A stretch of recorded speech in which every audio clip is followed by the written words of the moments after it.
There's a quiet trade most people make without realizing it. They're trading honesty for image, not lying, not deception, just selective truth. What we show, what we hide, what we polish so things look better than they actually are. And the older I get, the more I realize how expensive that trade really is. Because image might protect you for a while, but honesty is the only thing that actually builds a life you can stand in. And here's how I've come to see the difference. Image asks, how does this look? Honesty asks, is this true? Image is strategic. Honesty is aligned. Image is fast. Honesty is slow. Image gets approval. Honesty creates trust.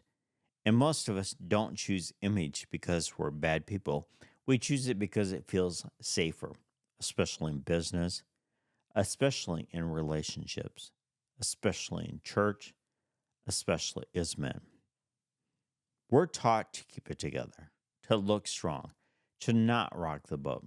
But over time, image doesn't feel empowering, it feels heavy. Several years ago, I read a book called The Sacred Search by Gary Thomas. In it, he suggests something I thought was extreme at the time. He said, you don't really begin to know your spouse until you've been married for about 10 years. And I remember thinking, that can't be right. But after multiple marriages and after working with so many men in recovery, I've come to believe he's absolutely right. Because people can maintain an image for a long time, including inside a marriage. I know I did. For years, I expected my ex wife to know what I was thinking, to know how miserable I was, to know how much I disliked myself. But she had no idea. Not because she didn't care, but because I never told her. I kept functioning, I kept showing up, I kept maintaining the image.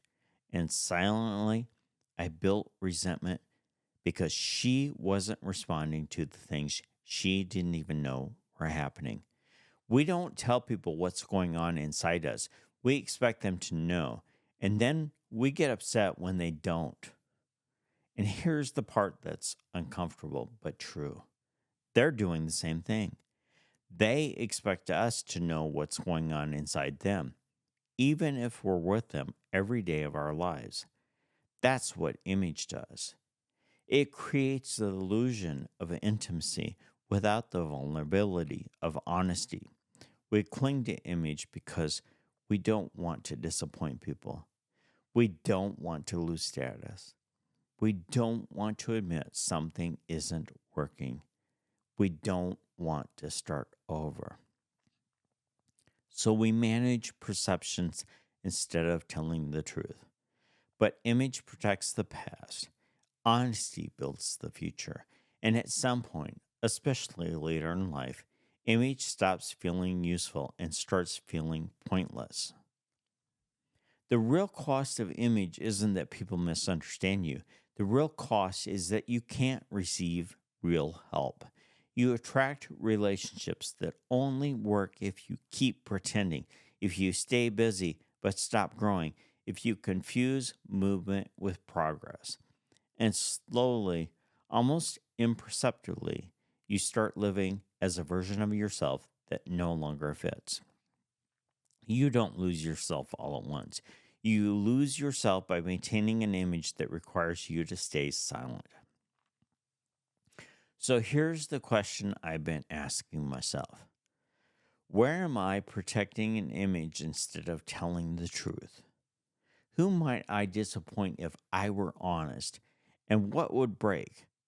But what might finally start working? Because honesty doesn't destroy good things.